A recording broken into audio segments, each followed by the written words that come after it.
Welcome back, guys, to the Mixtape Podcast, the podcast dedicated to discussing film from a writer's perspective. I am your master of ceremonies for this time around. My name is Marcelo Inostroza, joined as always by my fellow co host, Dean Stark. And on today's edition of the show, we'll be talking about the 1999 film Teaching Mrs. Tingle, written and directed by Kevin Williamson. So, as I do every week, I will pass it over to Dean so she can take us through this film.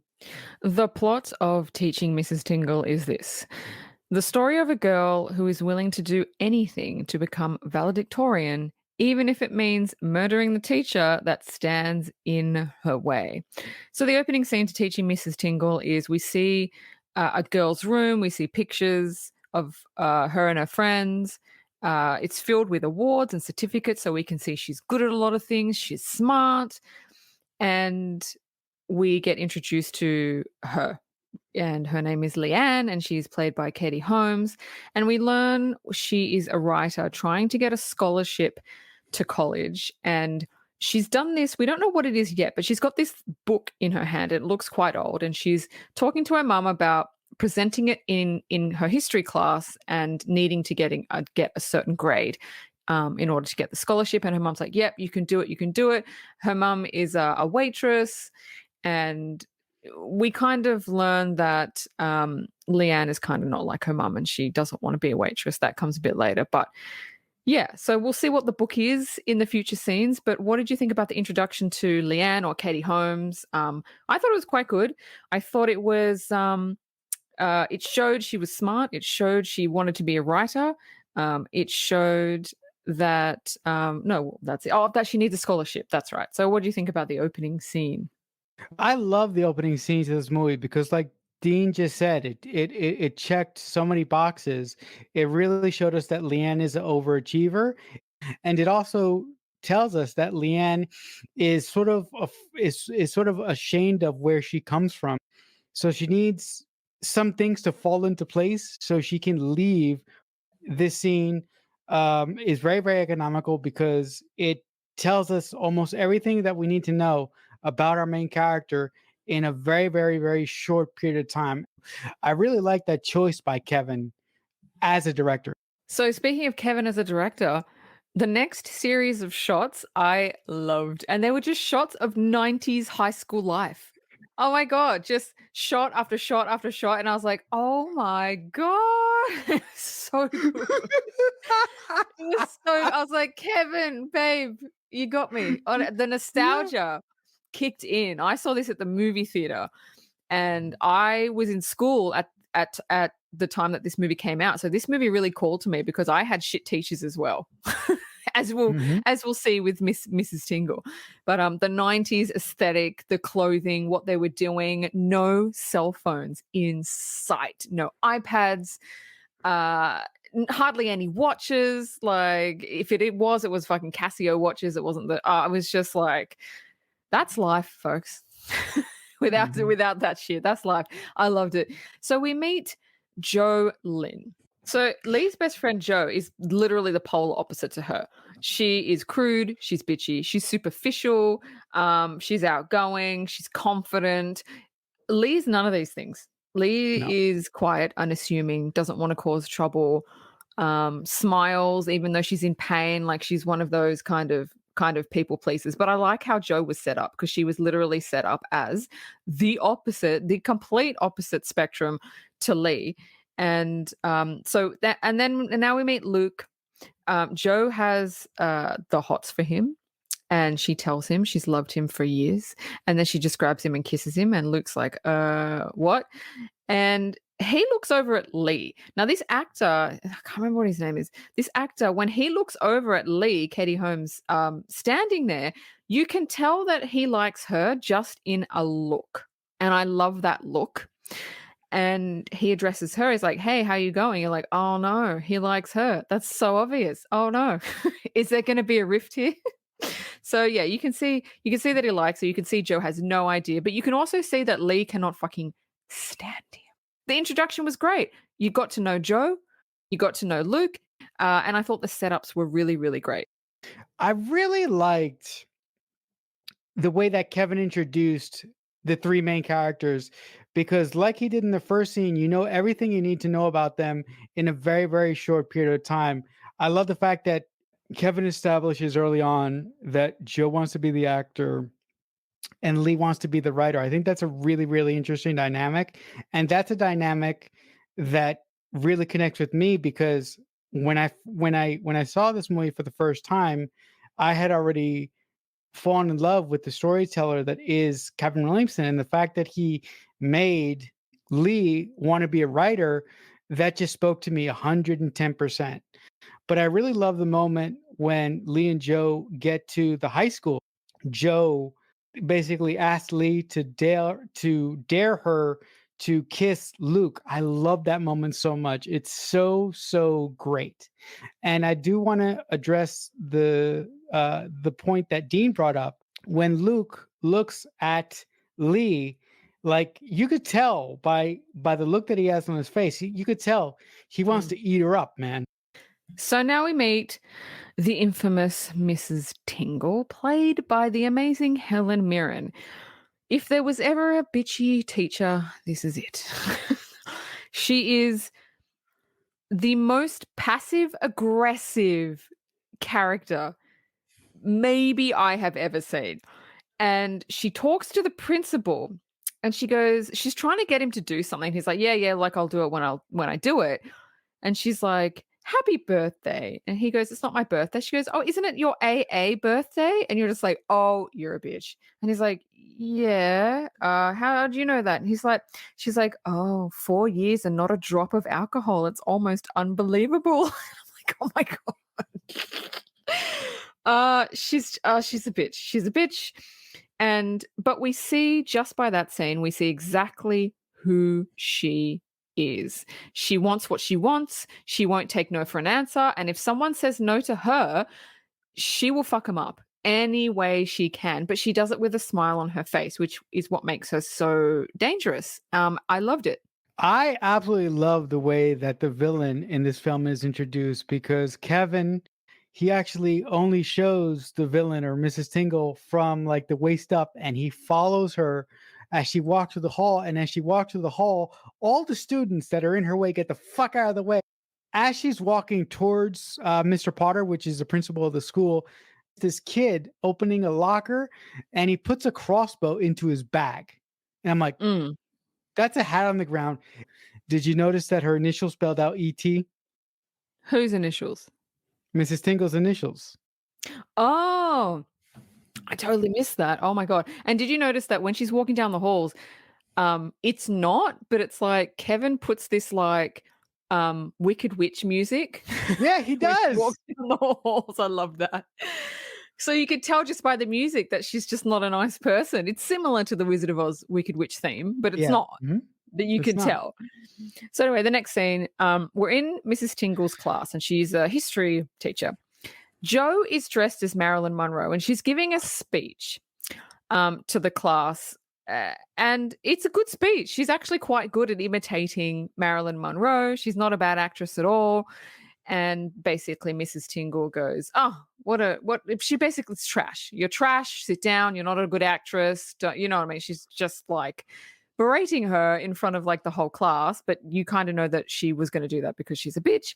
And then the crossbow guy comes up, which was the hat on the ground that Marcelo was talking about before. And he goes, he's talking about his crossbow. And then it was really weird to me. He goes, "Oh, don't worry, it's not loaded." And he was showing it and he goes, "This is what they used." And then he loads it and then it goes off to like this preppy bitch. She puts her book up in front of her face and it goes through the book and like just stops so it doesn't hurt her or anything. And then she's like, "You've brought a weapon to school." And I'm like, "You couldn't have said that like before he loaded it and like shot it at someone." It's like she wants bad shit to happen because she's a dick. Anyway, the crossbow will come back later, which is why that's like an integral part of the story that will come back later. Lee gets up to do her presentation, and hers is the book we saw before. And it's a book she made, and it looks really good. It's like leather bound. It's got like like old school, like 1700, like the pages and stuff. Like it looks really authentic, and it's basically a year in the life of an accused witch. And it's got true accounts of the story. So what she's done as the writer is she's she's picked someone, a real person from the witch trials, and then she's just kind of expanded her story because she's a writer. Now, Mrs. Tingle takes the book, and it is an epic. Whoever has that book as a prop, I want it. I'm guessing Kevin will have it, but I want it because it looks really cool. And Mrs. Tingle takes the book from Lee and reads from it, and it's really good. Like you can tell Lee is a fantastic writer. It's just the way that she words things is just flowy, and I'm like, wow, that's really good. And then Mrs. Tingle closes the book and basically cites it as like trash. This is not good. What are you thinking? And I'm like, whoa. And okay, with the Marilyn Monroe speech, all right, bit over the top. With the crossbow guy, okay, a bit dangerous. But with this, with something that is actually like amazing, she's trashing it. And so you're like, wait a minute. Why is she trashing something that is actually good? Isn't she a teacher? Isn't she supposed to boost the kids up when they do something amazing? But you can see that she's not. And it's kind of like, why?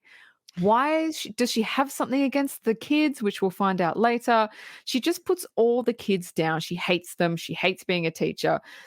And yeah, so yeah, it's interesting because that just showed that she'll just put anything down because she can, and you're kind of asking yourself why. Anyway, I've gone on. What do you think? I love the fact that for her history report, Joe dresses up like Marilyn Monroe and does her history report like that. It's so funny, and every time I see this movie, I cannot contain myself. Every time, Yeah. like when she finishes the speech, she does the classic Marilyn kiss, and also she does that thing with her foot. The crossbow guy. I love Yes. that Kevin picked that up from the hallway before, but I also love that Mrs. Tingle doesn't do anything. And I think the reason why Mrs. Tingle doesn't do anything is because she wanted that moment of outrage and she wanted to take the bull away from the kid. But also, the reason why, the reason that I think Mrs. Tingle doesn't do anything is because the person that almost gets hit by that crossbow, the preppy bitch Leanne is in competition with, gets saved by a book that she puts Yeah. up to her face, and that comes Yeah. back later on. So it's a Yeah. hat on the ground. So Lee, after class, is now checking her score for, is it valedictorian? Is that what she's checking the score for? Yes, valedictorian.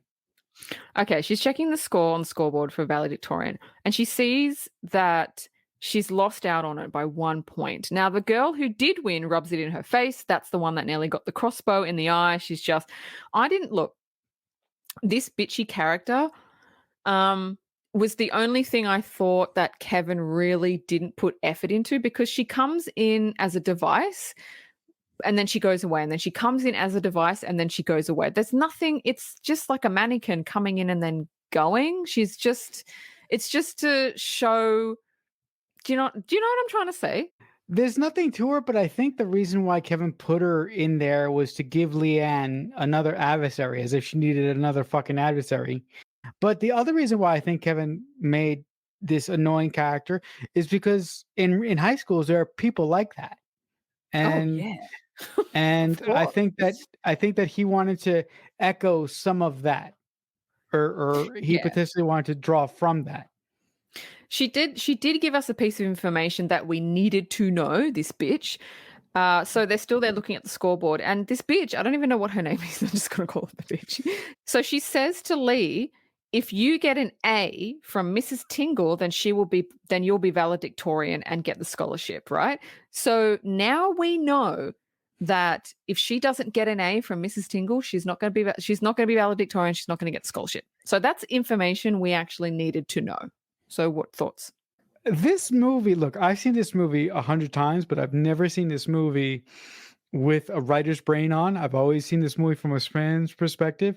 The Mm. thing that I really love about this movie is Kevin does everything that Dean and I complain about when brothers don't do it. He lays hats on the ground like there's no tomorrow, and he picks them up so in such a entertaining way, and he gives us these little moments of dialogue that's going to come back later, and it's going to be important, like that scene that Dean just mentioned with the bitch saying that the only way that Leanne can win valedictorian is to get an A. If she gets anything other than an A, she's fucked.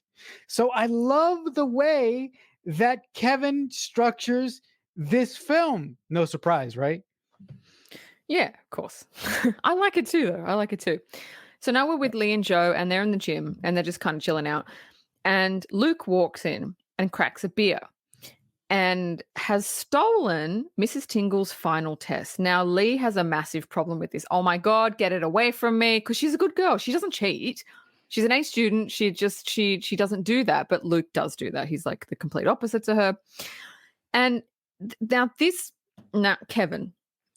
Kevin, babe, Kevin, I love you, Kevin. But this, he gives the test to Lee. She pushes it back to him, and he gives it to her. Now, what she does next is, for whatever reason, she shoves it into her bag, and it's sticking out. Kevin, at It's least have stupid. Luke stuff it into her bag. Don't have Lee do it, because she clearly is against it. There was no way that she would put it in her bag. That's the only thing that I went, Kevin, bad boy. And then Mrs. Tingle walks into the gym, and you're like, oh shit. And she sees it in Lee's bag, and you're like, oh shit. And she grabs it, and oh my God, Lee's face is just like, no, no, no, no, no. No, you got the wrong idea. And she's like, oh, I'm going to tell the principal that the school's star student is cheating. And thus the inciting incident happens. And thus the story turns into what we will see it. But what did you think of that? If Lee even wanted to consider taking the test that Luke passed her, she should have taken the exam and crumpled it up and put it in her pocket. That's the one scene where I feel that Kevin needed something to happen, so he kind of constructed a scene for that thing to happen, and he didn't write it. He didn't write it as well as he wrote the rest of this movie, because it did seem kind of plotty for plot's sake. Yeah. Yeah. Yeah, So now we go Mrs. Tingle. She's got the Wicked Witch music playing, which I fucking so good. love.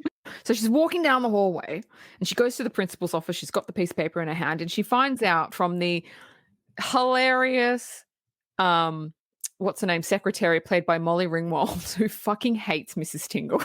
I love Molly. Molly Ringwald is not used a lot in this movie, but when she is used, she's fucking hilarious. I love her. I wish that Kevin would have given her a bigger role, because I would have loved to see her character just like in many, many, many more scenes. Anyway, she says, no, he'll be in tomorrow. He's not in now. She's like, all right, well, I'll come back tomorrow, and I have to have a talk with him. So she fucks off, and Lee has heard this. And so she knows she has some time to kind of try and stop Mrs. Tingle from going to the principal. So what do you think? I love the fact that Molly Ringwald is in this movie, because it's a little known fact. I believe you know this, Dean. I love John Hughes. Everybody loves John Hughes. He's a Yeah. legend. I love John Hughes. I grew up with The Breakfast Club. I grew up with 16 Candles. I grew up with Home Alone. I love the fact that even though Mrs. Tingle treats everybody in the school like it's her own personal playground, I love the fact that behind her back they call her rude things, and they say that she's basically a bitch, because when she's told by Molly Ringwald that Mr. Potter, the principal, isn't there, she walks out, and Molly Ringwald says, she calls Mrs. Tingle a skank. And I'm like, yes, she is a skank. It's just such a good scene. So Joe, Lee, Luke all decide they need to go to Mrs. Tingle's house to try to talk to her, just tell her it was a mistake and that they apologize and all that. So Joe decides, I'll do it. I'm the actress. I'm going to go do it. I'm going to go convince Mrs. Tingle that this is just one big mistake. One big mistake, Joe. You don't want to do that. No. And so Joe decides she's gonna do it, and she knocks on the door. Mrs. Tingle answers, and she comes up with this like cockamamie story about her mum having a blood clot, and then she might die, and so she stole the test so her mum could see her graduate. Like, it was just this big, over the top just story that you just go, oh, clearly it's made up. And Mrs. Tingle the whole time is looking at her. Does not give like a just one expression. Just one expression. She's listening. She doesn't interrupt. She's just listening until she's finished. And when she finishes, when Joe finishes this whole story that she's made up, I love this. Mrs. Tingle looks at her and she says, "I pray you're a good waitress," and slams the door in her face. And I'm like, oh my God, burn. That's fucking burn.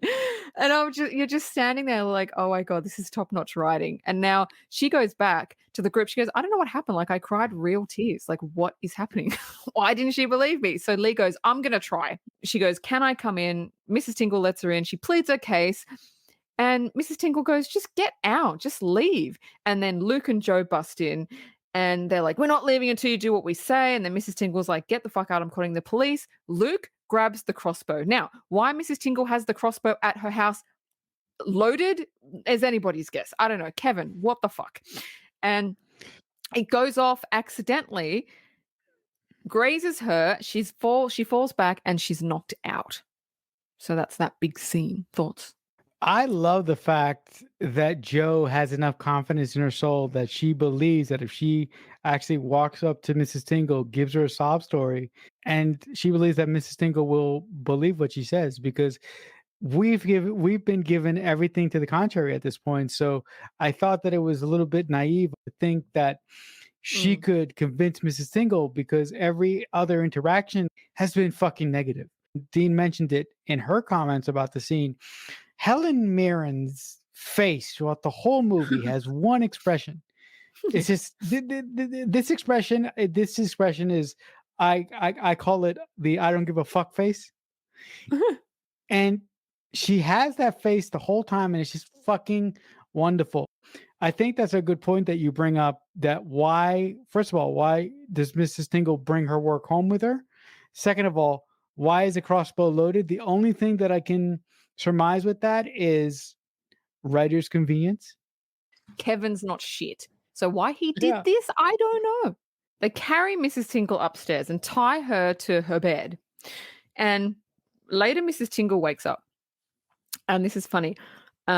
Lee and Luke are not there. And Mrs. Tingle wakes up and Joe is there. She pleads with Joe to untie her. She's acting all innocent and helpless. And you're sitting there and you're like, well, you know, this is BS. You know, this is absolute BS. And she's like, please untie me. I'm so sorry. I hurt. My head hurts. Oh, everything hurts. And you're just like, Joe, babe, no. And so Joe goes, I'm so sorry, Mrs. Tingle. Like, I didn't mean to do this. She unties her. And of course, Mrs. Tingle fucking pounces on her. When Luke comes in, points the crossbow at her, and then ties her up again. Now, Joe and Luke are outside the door, and Mrs. Tingle is tied up. So this is like a little bit after they've tied her back up. And Joe kisses Luke, and he kind of pulls away like a little bit. He's like, yeah, we got to sort this out. And Mrs. Tingle sees this. Now, there is a reason. That's another hat on the ground, as Marcelo likes to say. There's a reason why she saw this, because she's going to do some manipulating. And it's mastery. It really is mastery manipulating on her part. Thoughts? This is a fantastic scene, and I love the moment when we see Mrs. Tingle tied up to the bed. But I actually love the moment from a director standpoint, because Kevin stays with Joe on the floor, and he stays with her until she peeks her head up above the bed, and there you see Mrs. Tingle with the I don't give a fuck face. And the fact that Joe actually believes that Mrs. Tingle is in pain and actually wants to be released from the bed is asinine. It is just so stupid for her to basically release her. I love the moment when Helen Mirren sees Joe try to kiss Luke, because that gives her character something to pull from, and that gives her character something to use to pull these friends apart. Exactly. Luke and Lee go to school. So they're like, we're going to go to school. We have to make it look normal. You stay here. They tell Joe, stay with Mrs. Tingle and just make sure she's, doesn't get free or anything. And I remember seeing this in the cinema, and I cracked the fuck up. I don't even know who this actress is that plays Jo. So Jo's sitting there, Mrs. Tingle's tied up on the bed, and she's like, I can't believe you don't even have a TV. Like, and then she references the most 90s reference I have heard in a while. She goes, you know what I'd be doing right now? I'd be watching Sally Jesse, I'd be watching Oprah, I'd be watching Donahue. So much gold from the 90s. Anyway, I'm digressing. I'm fucking going on a tangent. She's lying there. She's like, oh my God, like she doesn't know what to do. And then she starts out of nowhere reenacting scenes from The Exorcist. In the cinema, I was dying because I wasn't expecting her to do that. And this actress is just so funny. And it's literally like a 5-minute scene of her just doing she even does the neck turn and she does the sound effects for the neck turn. It's just like, it's so funny. And then she stops. She like clicks out of it. And then she's like, oh, you really should get a TV. That is so funny. And then Tingle starts telling Jo that Lee is into Luke. And Jo says, well, she'd never do that to me. She's she's obviously saying this to mess with her because she's trying to cause a rift to try to cause them to fight, and because that's what she is. She's just a fuckwit. And when Lee and Luke get back, they concoct a plan to have Luke pose with Mrs. Tingle, then blackmail her with the photos, and Mrs. Tingle hears everything. Now, the reason they do this is because they're trying to figure out they can't let her go. If they let her go, she's going to go to the police. They're going to get kicked out of school. They're going to get expelled. They probably might even go to jail. Like, they don't know what to do. And so what they come up with is blackmailing her with photos of her with Luke, an underage boy, and that's all that they can come up with, which is like, okay, if you're a teenage brain, yeah, that's what you would kind of come up with. So what did you think about the whole thing that I just said? The scene where Jo is lying on the floor and she says to Mrs. Tingle, I can't believe you don't have a TV. I'm so bored. And then she goes into all the 90s references. I loved that moment. But the moment where I lost all control and all bodily functions every time I see this movie is when Jo goes into The Exorcist. It's just masterful. It is absolutely masterful. And the fact that we've talked about The Exorcist on this very show Yeah. just makes it that much better. It is absolutely gorgeous. I do have one thing to say about their plan, about how they want to, get Mrs. Tingle fired. Okay, let's say everything goes off without a hitch, right? Luke hops into the bed, they take the pictures, they show the pictures to the principal or the administration or whoever the hell they need to show them to get Mrs. Tingle fired. What's to stop Mrs. Tingle from saying that these kids forcibly came into my house and abducted me? So Nothing. what's to stop her from speaking out? So their plan is not that great. But again, like Dean said, it's a teenage plan. It's But I think she actually said, like, she was going to not do that, but she was like, yeah, nobody's ever going to believe you. And that's when Luke said, well, we've got photos, so they'll believe that. Like, whatever you say, we have photos, because of course you're going to try and get out of it. Oh, this never happened, but we've got the evidence, which is true. Like, you would try and get out of it. You would try and say, oh no, these kids kidnapped me, and people are, oh, they kidnapped you. Yeah, good one. Like, do you know what I mean? Like, nobody would, I don't think anybody, and nobody likes her anyway. There's a knock at the door, and it's the coach from school, and he has a key because he keeps knocking, and the Lee, Jo, and Luke are like, fuck, like, what if just let him knock and he'll go away? He finds a key, and Lee and Luke hide, and he goes upstairs and he's got flowers. He's like, honey bun. And you're like, oh, what the fuck's going on here? And Jo is in the room with Mrs. Tingle tied up. Mrs. Tingle's trying to make noise, and Jo pretends to be her because she can manipulate her voice to sound like Mrs. Tingle, and she tells him to go downstairs and wait for her. So, because he wants to come in, and she's like, no, don't come in, I'm sick. And he goes downstairs. Now she goes downstairs and comes up behind him and says, look, don't turn around. So she blindfolds him from behind and then keeps what did I write here? Keeps pretending to be Mrs. Tingle because obviously he can't see, but he can hear, and then starts giving him alcohol because they're trying to get him drunk. By this time, Lee and Luke come in, and it's funny because he goes, "Oh, I have a really high tolerance for alcohol," and they're like, "Fuck." And so it's like later on, it's like nighttime, like he's drunk who knows how much. And finally he fucking passes out. So they haul him upstairs because they have this idea. Well, the coach is here. Let's just take compromising photos of her with the coach instead of her with Luke. That's much better. And so they take photos of them, of them in bed together. Mrs. Tingle is not fucking happy. And then Luke and Lee, this was um this was a bit of a nothing burger again with Kevin's. Maybe it was supposed to be something, but Luke and Lee dropped the coach at home and they kind of put him on the patio because he's still passed out. And as they're leaving, Lee notices his wife inside, and then she feels bad, but that never really comes back. I think by Kevin showing the coach's wife, he wanted the audience to feel bad for her because her husband is cheating on her. Her husband is cheating on her.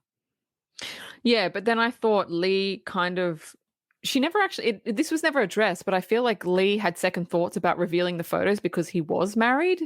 But that never came to fruition at all. The coach thing is great because in the first sequence when Mrs. Tingle is introduced in the hallway when she's talking to Mr. Potter about his sobriety, the coach shows up, and the way that Mrs. Tingle speaks to him is very, very strangely kind for her, I must say. And the first time I watched this Mm, film, I'm like, that's strange.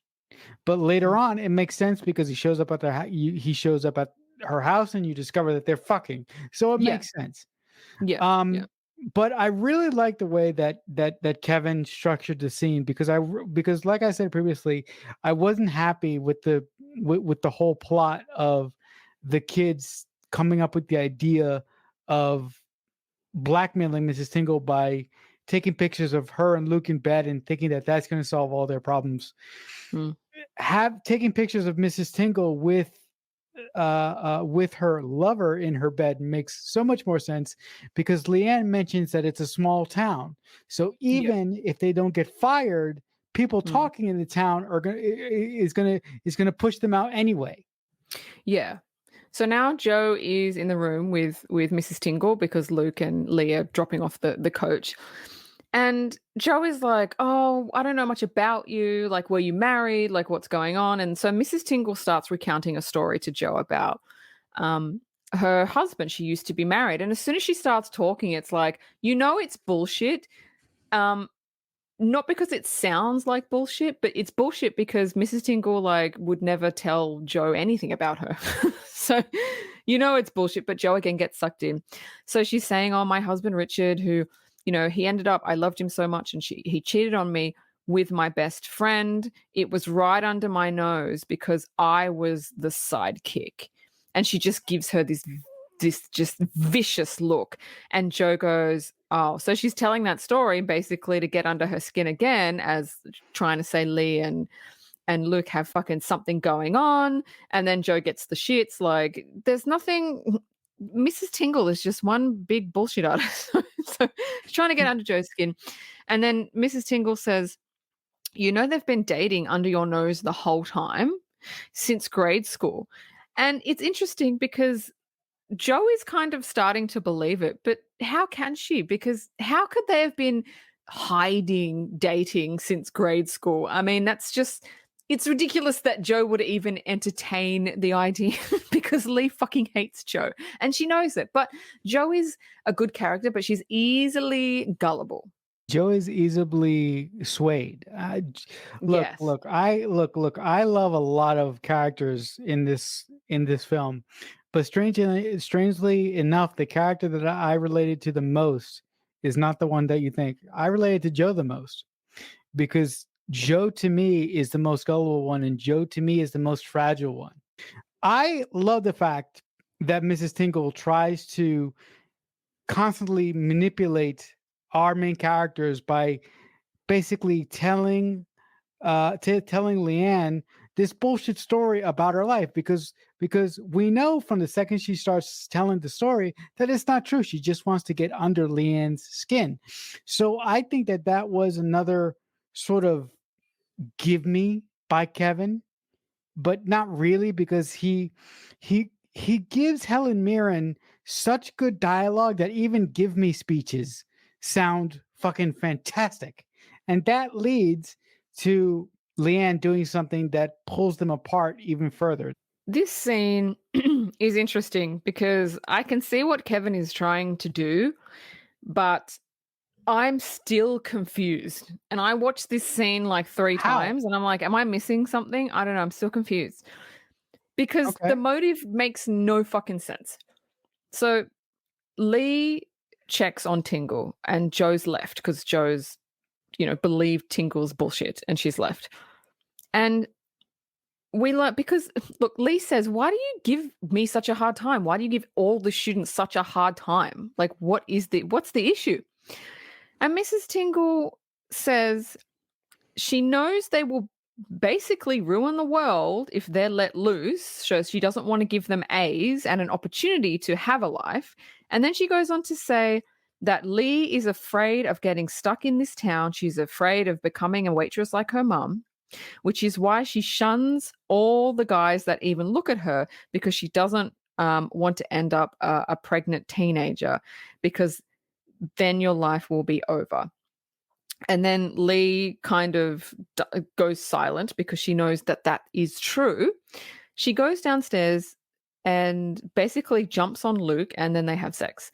The issue I have with that scene is that I'm confused by Mrs. Tingle's, like, why is she a dick? We don't, and that's the thing, Kevin. We don't know anything about Mrs. Tingle. She has no backstory.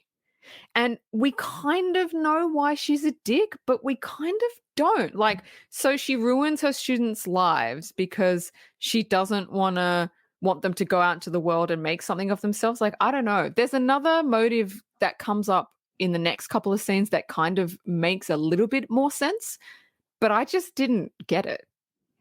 I think Mrs. Tingle is a bitter, arrogant teacher who was given shit throughout her life, and her only recourse was to become a teacher in the small town that she actually grew up in, and that's the only time in her life that she could exert the type of power that she couldn't use when she was younger. But that explanation has a problem. That wasn't said. Mm. And Yeah, yeah, that's where Kevin made a mistake, right? yeah. Saying, giving Mrs. Tingle that moment in the bed when she is talking to Lee and she's basically reciting everything that Dean said. The last line that Mrs. Tingle says before uh, Lee goes off to do furious jumping on uh, on Luke. Um, I really think it's powerful because it's the one thing that Mrs. Tingle says that I think is actually truthful. And she goes, she basically says, the reason why I know exactly who you are is because I wrote the book. I used to be you. And Mm. in a sense, you probably think I'm crazy. In a sense, I believe Mrs. Tingle believes that somewhere in the deep, dark recesses of her fucked up soul. I believe she believes that about herself. And that's why Mm. she treats all the kids like shit. Yeah, so it's kind of like she's jealous. Is that what it Yeah. boils down to? She's jealous that they're going to do something that she never could. Yeah. That's what I believe what it technically boils down to. But like I Yeah, said, Kevin should have done more with Mrs. Tingle, making her a raving, miserable bitch to everyone is only good to a point. When you craft villains, you have to craft them all the way through. I agree. Yeah, I 100. I like Mrs. Tingle as a character, but she had nothing. She had no. There's nothing. There was nothing. It was just like she was a bitch and she had a small motivation, but yeah, that was about it. So later on, when sexy time is over, Luke and Lee are both lying under a blanket and they find Mrs. Tingle's grade book. And Lee decides to change her grade to an A plus because she sees that she's gotten a C. Luke goes to see, and so afterwards she goes to school because she's got to put her grade book in one of the teacher's offices. And Luke and Joe's at school as well. Luke goes upstairs to see Mrs. Tingle and she's untied herself. And she knocks Luke out. Meanwhile, Lee and Joe are at school when Lee is told that Tingle's guidance book was stolen and grades have been altered with, and one of yours is the grades that has been changed. And so you can see Lee freaking out, and Lee goes, well, how do you know that? Oh, Mrs. Tingle called and told us. And you can just see the look on Lee's face, like, what the fuck? So now Lee knows that Mrs. Tingle is loose, and Joe, who is still pissed off at Lee, learns that Lee has slept with Luke, and she's not fucking impressed. And I would not be fucking impressed either. So that's that. As much as I love Lee, and I do, I feel really bad for Joe in this situation because Joe, for this whole fucking entire movie, has been a supportive friend. And in the second half of the movie, she becomes the third wheel. I love the scene when Lee is told by Molly Ringwald that she just spoke to Mrs. Tingle and there's been an incident with the grade book, and Lee runs off and she has the confrontation with Joe. And I really think it's a wonderful confrontation because of the fact that all of the manipulation that Kevin set up earlier in the film with Mrs. Tingle getting into Leanne's head and getting into Joe's head and getting into Luke's head really, really paid off by really splitting them apart. So I really, really love that scene. So Lee goes to Tingle's house because she's out. She's out now, so she wants to go see what the fuck's going on. And she finds Luke tied up on the bed, and she knows Tingle is out, but she doesn't know where she is. And so she's kind of like creeping around the house, and then she finds Tingle, she confronts her. And this is what I wrote. So this is funny that we actually said exactly this before. Tingle tells her that she's not getting out of this town. And I wrote, it almost seems like, this was just my thoughts, it almost seems like she sees herself in Lee, and because she didn't get out, neither will Lee. Which is exactly what we kind of said before. And she has the crossbow and she's pointing it at Lee, and Joe steps into the house and tells Lee she's going to help Tingle. And you believe it because she just slept with the guy that she's been in love with. You're like, oh no, she's turned.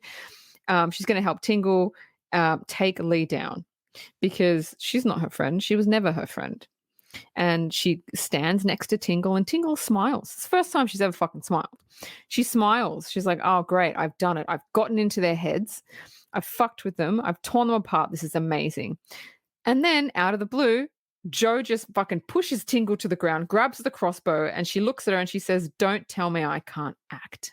That was a beautiful setup. Right from the beginning, she was an actress. Right from the beginning, Mrs. Tingle was like, you're a bad actress. You're a bad actress. You're a bad actress. And now she was so good that she's like, haha, I got ya. So there's a scuffle that goes on, and Tingle falls down the stairs, and you think, oh no, she's dead. She's not. She pounces up, she grabs the crossbow, and then she shoots it at Lee, misses, and it goes through the front window and hits a student that was coming to Mrs. Tingle's house. She hits Trudy, and Trudy falls to the ground. And this is the first time you actually see emotion with Mrs. Tingle. She's like, almost got tears in her eyes. She's like, oh my God. And Lee crouches down next to Trudy. She goes, she's dead. You killed her. And Mrs. Tingle's like, oh, no, I didn't. The principal comes in because the principal wanted to come over and see, like, what's going on. Is she okay? And then Lee goes, tell the principal, tell him what you did. You tell him everything. She's like, yeah, I killed her. I did this. She's like admitting to like everything. And the principal basically looks at her and he goes, I've wanted to say this for 20 years, Mrs. Tingle, you're fired. The thing is, and then Trudy gets up because what has happened is the arrow pierced her book, just like in the first scene of the movie. And Mrs. Tingle's like, "Oh my," she looks at her and she's like, "Oh my god, you fucked me. You made me admit everything. You made me admit," because she also admitted that she gives shit scores to her students on purpose. Like she's not that's why the principal fired her. Because she's not what's the word? She's not I mean, she's not moral, but she's not She's not morally upright. I just thought it Whatever. was funny that he goes, "After 20 years, I finally say, you're fired." Why couldn't he have fired her before? I'm sure there would have been lots of complaints. I bet you he couldn't fire her for 20 years because she had tenure. Do high school teachers get that? I thought it was just Yeah. college. No, no, no, no, no, no. High school teachers get that. They have tenure. Ah. Oh, Yeah. well, okay, that So wasn't said, but I guess I'll take it. I love the moment where Kevin releases the tension and Trudy pops up and she goes, Yeah. "A B?" Yeah, because She's they changed her grade as well to a B. this whole sequence is so absolutely wonderful when Joe comes in and makes Lee think that she's on Mrs. Tinkle's side, takes the Mm, crossbow from her and says, now you never tell me again that I'm a bad actress. Everything in this third mm. act is so wonderful because why? Kevin set it up. Yeah, so the last scene is graduation, and Lee got the award of excellence for her scholarship, so she got it. Yeah, man. What Kevin does throughout this movie is he puts a lot of 90s music in it because if anybody So watches 90s high school movies, there's a lot of music. But it's just all the songs were just 90s throwback. No, like the bands weren't really like known, they weren't big bands, but they were grunge bands because we did the grunge thing in the 90s. this movie was so much fun to talk about, but off you go to your trivia. So the original title of the movie was Killing Mrs. Tingle. Yeah, you know what? As much as I love this movie, I think that title would have misrepresented what this movie really is. Yeah, Because horrible. yeah, horrible. And yeah, Yeah, no, I don't like that at all. It's too much. It's too in your face. Teaching is like just that's fun. That's a fun one. yeah. So, Meryl Streep, Glenn Close, and Sigourney Weaver were considered for Mrs. Tingle. That's interesting. But if memory serves, the studio gave Kevin all those choices, but when they asked him who he envisioned in the role, he only said one name. Mm, And the name that he said is Helen Mirren. yeah, And when the studio said, "Oh, you want her?" I'm like, and he was like, "Yeah, but we can't get her." And then one of the producers says, "Oh, we'll get." He said, "We'll get her." And then a couple of days later, the script was sent to her, and she said yes. yeah, yeah. She's perfect. Last piece of trivia is Alicia Silverstone was considered for Leanne. That would have been interesting. So it would have been interesting to see how another actress would have played the role of Leanne. Yeah, yeah. I think that would have been really interesting. And also, you didn't say what I thought you were going to say in your trivia. So if I Cool. could jump in here for just a second, Yes. Teaching Mrs. Tingle was the first script that Kevin ever wrote. Mm. He wrote Teaching Mrs. Tingle before he wrote Scream. Cool. And the original script was actually a lot darker, and that's why it was called Teaching Mrs. Tingle. It was called Killing Mrs. Tingle. And Ooh, I would like to say that. yeah, and the Mrs. Tingle in herself is actually based on a real teacher that Kevin had in high school. And this Oh, that's bad. That's fucked. Yeah, and this teacher told Kevin one time that he would never amount to anything in the entirety of his life. Wow. Yeah. Um, also, when this movie was going into production, initially Kevin didn't want to direct the movie, but as the pre-production went along, the studio kept consulting him with potential directors, and he kept sort of pushing back on every name that they gave him, and eventually he came to the conclusion that he had to direct this movie because he had such a clear vision of what he wanted that he didn't trust anybody else to execute it properly. So that's why he did it. Yeah. Which is fucking phenomenal on his Yeah. part. But And yeah. what brand of toilet paper does Kevin Williamson use? That I don't know, but I guess this is a guess. Charmin. Okay, I Charmin. don't know what that is, Because but okay, I'll take your word for it. uh, Charmin toilet paper is actually toilet paper with can't believe we're talking about this. Charmin toilet paper is actually is paper with actual like soft some solution to make the toilet paper softer and unrippable. Awesome. Oh, this is absurd. Awesome. Awesome.